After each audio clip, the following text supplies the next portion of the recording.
13 avril 2020. Des rafales d'armes à feu s'abattent sur une maison d'un village saoudien.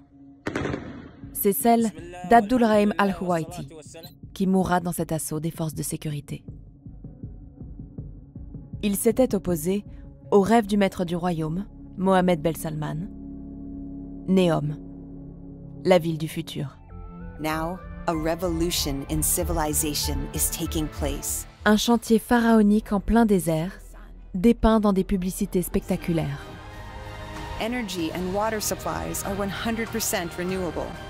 Un projet qui se veut porteur de valeurs humanistes.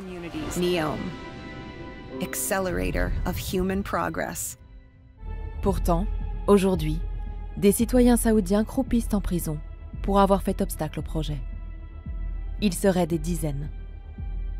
Certains ont même été condamnés à mort. Leur crime ? Avoir refusé d'être chassés de leur terre, choisis pour implanter Neom. Nous avons analysé des vidéos amateurs, des images satellites et des décisions judiciaires pour mettre en lumière ces violations des droits humains. Nous avons aussi identifié des entreprises européennes qui participent à Neom. Beaucoup se targuent de leur engagement pour les droits de l'homme. Tiennent-elles compte de ce qui se passe là-bas ? Ont-elles interpellé les autorités saoudiennes sur le sort de ces condamnés ?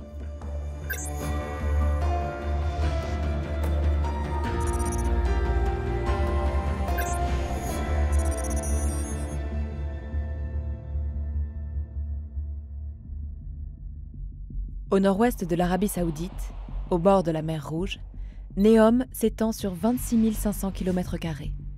Un site presque aussi grand que la Belgique. C'est ici, au milieu du désert, que les travaux ont commencé en juillet 2021. Sur ces images satellites, on peut voir les fondations du projet emblématique de Neom, The Line. Une ville linéaire de 170 km de long. Sur la chaîne YouTube de Neom, on trouve des centaines de clips promotionnels, dont certains cumulent plusieurs millions de vues. Ils montrent à quoi devrait ressembler la zone. À terme, elle comprendra aussi un site industriel, des hôtels luxueux, une station de ski équipée de canons à neige, tout en promettant la neutralité carbone. Une mégapole voulue par Mohammed Ben Salman, le prince héritier d'Arabie saoudite, qui dirige le pays. Selon lui, le site choisi présente un avantage unique, comme il l'a dit dans une interview à Bloomberg.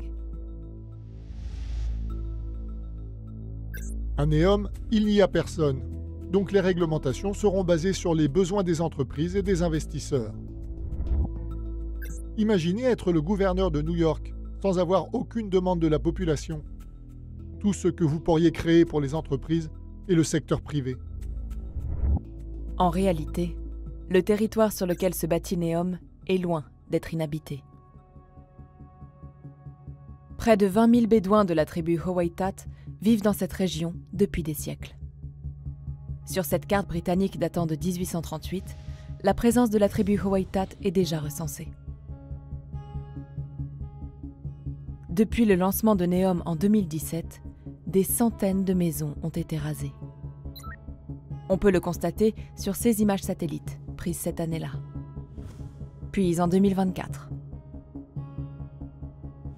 C'est en 2020 que les habitants d'Al-Khuraiba ont vu apparaître des panneaux qui annoncent l'expropriation de leur propriété.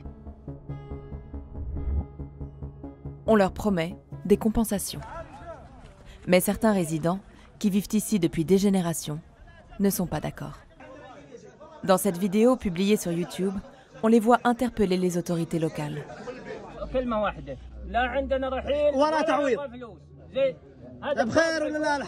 Parmi eux, Abdulrahim Al-Huwaiti, qui cherche à mobiliser sur les réseaux sociaux. أنا عبد الرحيم أحمد الحويطي من أهالي الخرايبة أرفض الترحيل وهذا يبغوا يرحلونا بالقوة شوفوا. Il filme des hommes en uniforme devant son domicile. On reconnaît la tenue des policiers saoudiens à leurs vêtements couleur sable, leurs bérets noirs dotés d'un écusson et leurs épaulettes. يمكن يلومني بعض الناس يعني اني طلعت المقاطع هذه يعني انا ما استغرب لو يجوا يمكن يقتلوني في بيتي الان ويرموا عندي سلاح يقتلوا المواطن ويرموا سلاح عنده ويقولون ارهابي. Le lendemain même de la publication de cette vidéo, le 13 avril 2020, les forces de sécurité débarquent chez lui. À quelques rues de là, des voisins enregistrent des coups de feu. Abdulrahim est tué. Une vidéo amateur montre sa maison après l'assaut. On y voit l'étendue des dégâts et des murs criblés d'impacts de balles. Les forces de sécurité publient leurs propres images de l'assaut. Selon eux, c'est Abdulrahim qui aurait ouvert le feu. D'autres membres de la tribu Howeitat essaient alors d'alerter sur le sort d'Abdulrahim, devenu martyr de leur cause. Commencent alors les arrestations que Shadli, son frère, documente sur le réseau social X, anciennement Twitter. Arrestation de Mohamed Mahmoud Suleiman al-Takiki al-Khouweiti. Il a refusé d'abandonner sa maison pour le projet Neom, donc il a fini en prison. Après 3 jours d'arrestation, mon neveu a été autorisé à téléphoner. Nous ne laisserons pas nos maisons. Il finit par être arrêté lui aussi, le 25 novembre 2020. Un climat de peur s'installe et les tweets se font de plus en plus rares. Des proches des personnes arrêtées finissent par contacter Lina Alatloul, activiste au sein de l'ONG Al-Qost for Human Rights. Contacter des organisations comme la nôtre ou Amnesty est un crime terroriste selon l'État saoudien. Il a fallu beaucoup de patience pour tisser ces liens-là et jusqu'au jour où finalement on a réussi à avoir des documents officiels, des cartes d'identité et toutes les informations dont on avait besoin pour publier le rapport. En mars 2023, l'ONG publie The Dark Side of Neom. Selon ce rapport, 47 membres de la tribu Howeitat ont été arrêtés. 15 d'entre eux ont reçu des peines allant de 15 à 50 ans de prison. 3 ont été condamnés à mort, dont Shadli, le frère d'Abdulrahim, tué dans l'assaut. Nous nous sommes procurés les jugements de certains d'entre eux. On peut y lire qu'ils ont été rendus par la Cour pénale spécialisée qui poursuit les individus soupçonnés de terrorisme. Un habitant a été condamné à 50 ans de prison, coupable d'utilisation d'Internet via son compte Twitter, pour soutenir ceux qui veulent troubler l'ordre public et déstabiliser la sécurité de la société et l'unité nationale. On y lit aussi qu'il est détenu à la prison des renseignements généraux du gouvernorat de Jeddah. Il s'agit d'une prison de haute sécurité. De nombreux détenus y auraient été torturés. Comme Shadli, le frère d'Abdulrahim, d'après l'un de ses proches cité dans le rapport d'Al-Qost. Shadli a subi divers types de tortures, dont l'électrocution, des coups sur les pieds, l'exposition à des températures extrêmes, la privation de sommeil et de longues périodes d'isolement. D'autres témoignages viennent corroborer ce récit. Comme celui de Loujain Al-Hatloul, une activiste des droits des femmes qui fut incarcérée dans cette prison. C'est la propre sœur de Lina Al-Hatloul, la militante qui défend les prisonniers de Neom. Pendant sa détention, des hommes la sortaient régulièrement de sa cellule pour la torturer. Elle est cagoulée ou ils lui cachent les yeux et ils la prennent dans un endroit inconnu. Ils commencent un après l'autre à la torturer, y compris avec de l'électrocution. Elle est fouettée, il la tape, il la harcèle sexuellement. Pendant tous ces mois-là, elle a tellement été fouettée que ses cuisses étaient vraiment noircies de bleu. Torture, condamnation à mort, peine de prison qui se compte en dizaines d'années, tout cela pour s'être opposé à des expropriations. Le 3 mai 2023, le Haut Commissariat aux droits de l'homme des Nations Unies s'en inquiète publiquement.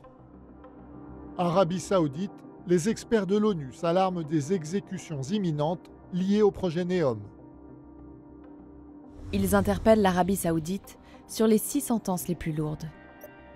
Les 3 peines de mort et les 3 plus longues peines de prison. Si ces allégations sont correctes, elles constituent des violations flagrantes du droit à la vie, la liberté et à la sécurité, et de la liberté d'expression. Dans sa réponse, l'Arabie Saoudite confirme toutes les condamnations citées par les experts de l'ONU. Elle nie toute torture, mais maintient qu'ils sont bien coupables de terrorisme. Ils seraient même des soutiens de Daesh et d'Al-Qaïda. Le groupe d'experts de l'ONU a aussi interpellé d'autres acteurs impliqués dans NEOM, les entreprises étrangères qui participent au projet. Elles sont attirées par son budget colossal, estimé par l'Arabie Saoudite à 500 milliards de dollars. Sur cette photo, publiée sur Instagram et géolocalisée à NEOM, on reconnaît un logo sur le gilet de l'ouvrier. Il s'agit de celui de FCC, une société espagnole de BTP. Dans une vidéo, on reconnaît le logo de l'entreprise britannique Keller sur un engin de chantier. Des taxis volants de la firme allemande Volocopter, commandés par NEOM, ont déjà été testés sur place, tout comme les navettes autonomes du français Navia. Et les plus grandes sociétés européennes sont engagées dans le projet NEOM. L'entreprise allemande de construction Bauer, le géant français de l'eau Veolia, ou le groupe de BTP italien Trevi. Se sont-elles inquiétées auprès des dirigeants de NEOM du sort des habitants condamnés pour faire place à ce chantier? Nous leur avons écrit. Sur 10 sociétés contactées, 5 n'ont pas répondu à nos questions.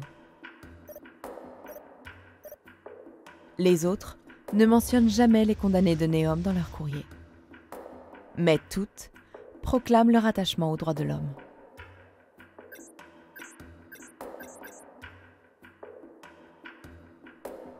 Pour ces entreprises, les peines extrêmes infligées à ces habitants ne semblent donc pas contraires à leurs engagements pour les droits humains. Les sociétés étrangères continuent d'affluer en Arabie Saoudite dans l'espoir d'obtenir des contrats. Comme ce voyage d'architectes français à Riyad du 30 octobre au 2 novembre 2023. Il était organisé par l'ambassade de France en Arabie Saoudite, l'AFEX, l'association des architectes français à l'export, et Business France, l'agence publique de promotion des entreprises françaises à l'étranger. Une session était spécifiquement dédiée à NEOM. Nous avons appelé ces architectes. Ils savent que nous sommes journalistes, mais pas qu'ils sont enregistrés. Leurs voix ont été modifiées. La question des droits de l'homme et des condamnés de NEOM a-t-elle été abordée lors du voyage? Non, non, on n'en a pas parlé. Ça n'a absolument pas été OK. Attendez, c'est pas notre rôle, nous, humblement, on n'est pas ambassadeur, on n'est pas politicien, on est architecte. Les organisateurs les auraient même dissuadés d'évoquer les sujets sensibles. Ce voyage est organisé par l'AFEX, par Business France, et donc l'ambassade de France en Arabie Saoudite. C'est vrai qu'on nous a demandé même de façon pas explicite mais implicite, en disant vous êtes là pour comprendre les projets, etc. Je souhaiterais que ça ne se transforme pas en lieu de débat, en fait pas des questions du tout qui ont émergé. Un mot d'ordre a-t-il été passé? Nous avons contacté les organisateurs. Pour toute réponse, la secrétaire générale de l'AFEX nous a envoyé ce mail.